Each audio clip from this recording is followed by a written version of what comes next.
This is on page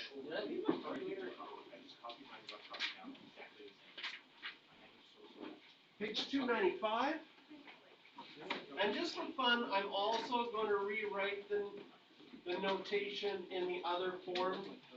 Just good to see this as much as possible. So you could get this question written in either one of these forms.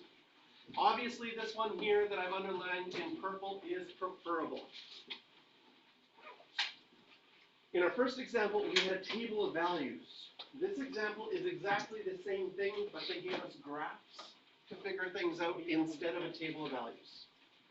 So when I'm figuring out in A, f of g of 2, the first thing I'm going to find out is, what is g of 2?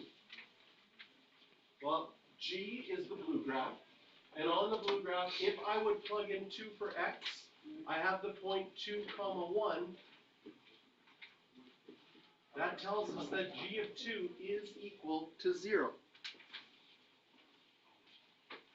Excuse me.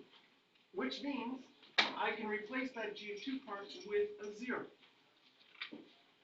And now the question is, well, what's f of 0? F of 0 would be like, okay, if I plugged in 0 for x on f of x, I get 1. So this 1 is what f of 0 is equal to. So this question becomes 1.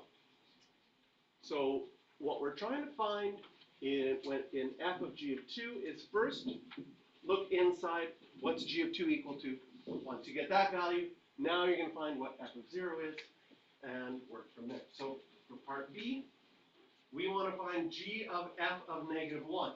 So first we're going to plug negative 1 into f, and sure enough, that's this point right there. F of negative 1 is 0. Then what's g of 0? So we go to x is 0 and plug it into g, and it's equal to 4. So you can circle questions 5, 7, 13, and 15. Wow. 5, 7, 13, and 15.